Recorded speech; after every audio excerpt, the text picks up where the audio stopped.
એક વખત એક ભાઈ ઈએનટી ડોક્ટર ની પાસે ગયો અને ડોક્ટર ની પાસે જઈ અને એને કહ્યું કે મારા પત્ની સાંભળતા નથી, તો કંઈક તમે એના માટે ઉપાય કરો. એટલે ડોક્ટર કહે કે તો કેટલે દૂરથી બોલે છે? કે આમ તો હું લગભગ 10-15 ફૂટ થી બોલું પણ સાંભળતી નથી મારી પત્ની. તો કે આજે તો જા એવું કરજે કે 15 ફૂટ તારી પત્ની હોય જોરથી બૂમ પાડવાની અને પછી નજીક નજીક આવતું જવાનું, એટલે તને ખબર પડે કે કેટલા દૂરથી પત્ની સાંભળે છે. આ 15 ફૂટ ઉભો રહ્યો અને જોરથી એને બૂમ પાડી કે આજે શેનું શાક કરેલું છે? એટલે લાગ્યું કે પત્નીએ કઈ સાંભળ્યું નથી, એટલે થોડોક નજીક ગયો. 10 ફૂટ દૂરથી જોરથી બોલ્યો કે આજે શેનું શાક કર્યું છે? પત્નીએ કઈ રિસ્પોન્સ એટલો બધો ન આપ્યો. બોલતી હતી, બબડતી હતી, પણ બીજો કઈ રિસ્પોન્સ ન આપ્યો. અને થોડોક નજીક ગયો 5 ફૂટ ત્રીજી વાર અને કહ્યું કે આજે શેનું શાક કર્યું છે? પૂછું છું તને. પત્ની તો ભૂલીનમ હોઠ ફફડે, પણ આને લાગે કે કેમ બોલતી નથી, કઈ સંભળાય છે કે નહીં. અને કાનની નજીક જઈ અને આને જોરથી બૂમ પાડી, કાનમાં મોઢું નાખીને કે પૂછું છું તને આજે શેનું શાક કર્યું છે? અને પેલી પત્ની બોલી કે 4 વખત તો કીધું રીંગણાનું શાક કર્યું છે. આ બેરો હતો. પત્ની તો સાંભળતી હતી, આ બેરો હતો. એટલે ઓલી બોલે એ આને સંભળાતું ન હતો. એટલે ઘણી વખત આપણે બીજાનો દોષ આપતા હોઈએ છીએ, પરંતુ ખરેખર આપણે એવા હોઈએ એ આ મહાભારત આપણને બતાવ્યું છે. નિષ્કુળાનંદ સ્વામીએ એના કાવ્યની અંદર એક વાત કરી કે પરને કેવા પ્રવીણ તું પૂરો, પોતાનું તોનું પેખે રે, સામાન્ય શીખ દેવામાં છે શુરો, નીચ દોષને નવ દેખે રે.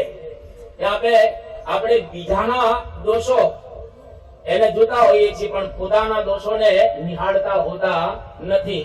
એટલે નિષ્કુળાનંદ સ્વામી બહુ સુંદર એક વાત કરે છે કે નથી ખોડતો ખોટ માયની રે, દેશ બીજાને દોષ નથી ખોડતો ખોટ માયની રે, દેશ બીજાને દોષ કરે નિષ્કુળાનંદ માયની રે, અબ દોષ અબ દોષ નથી નિષ્કુળાનંદ માયની રે, અબ દોષ અબ દોષ નથી ખોડતો ખોટ માયની રે, દેશ બીજાને દોષ કરે નિષ્કુળાનંદ માયની રે, અબ દોષ અબ દોષ નથી ખોડતો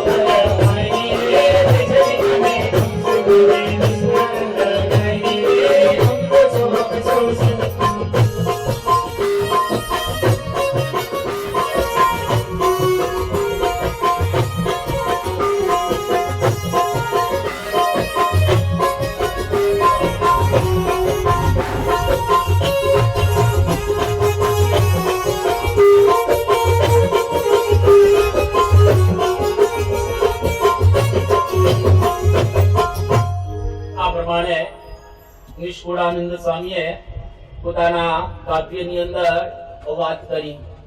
એટલા માટે બહુ જ એક વર્ષો પહેલાનો પ્રસંગ રહેલો છે કે કિડ્સ ઓફ વેસ્ટ મિસ્ટર એબીના એક ઇંગ્લેન્ડન પાદરીની કબર ઉપર એક વાક્ય લખવામાં આવ્યું હતું. આજે પણ એની કબર ઉપર આ વાક્ય જોવા મળે છે. આ પાદરી પોતે એવું લખે છે કે જ્યારે હું યુવાન હતો ત્યારે મેં એવું નક્કી કરેલું હતું કે આખી દુનિયાને મારે બદલવી છે અને દુનિયાની અંદર સર્વત્ર શાંતિ શાંતિ શાંતિ થઈ જાય, આવા મારા યુવાનીમાં વિચારો હતા. પણ જેમ જેમ હું વૃદ્ધ થતો ગયો, મારી ઉંમર વધતી ગઈ, એમાં મને એવું સમજાયું કે દુનિયાને બદલવા કરતા પોતાની જાતને બદલવી છે. દુનિયા કોઈ દિવસ ક્યારેય બદલાવાની નથી, પણ પોતાની જો જાત બદલાઈ જાય તો ખરેખર દુનિયા એને બદલાયેલી લાગશે. એટલા માટે પરદેશના એક બહુ જ મહાન તત્વચિંતક સોક્રેટિસ એવી વાત કરતા હતા કે નો thyself, તું તારી જાતને ઓળખ. જો તું તારી જાતને ઓળખીશ તો ખરેખર તને ઘણું બધું પ્રાપ્ત થશે. આપણે પાડોશીને ઓળખતા હોઈએ છીએ, સગાવાલાને પણ સારી રીતે આપણે જાણતા હોઈએ છીએ, ગામના સરપંચ, તાલુકા પ્રમુખ, ઇંગ્લેન્ડના વડાપ્રધાન, ઓસ્ટ્રેલિયાના વડાપ્રધાન, અમેરિકાના વડાપ્રધાન, આ બધાને આપણે ઓળખતા હોઈએ છીએ, પણ કોઈ દિવસ આપણે આપણી જાતને ઓળખવા માટે પ્રયત્ન કર્યો?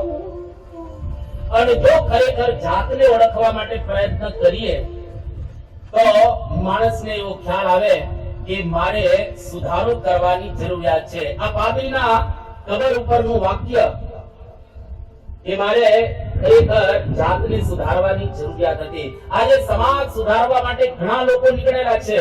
જબ્બો પહેરે સફેદ, ટોપી પાછા પહેરતા હોય છે અને જાહેરની અંદર સરસ પ્રવચન પણ આપે અને લોકો બોલતા હોય કે દુનિયા કો બદલી નાખો, દુનિયાને આમ કરી નાખો.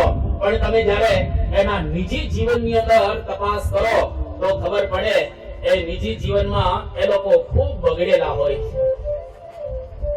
આજે સમાજની અંદર ઘણા બધા લોકો તમને આવા જોવા મળશે.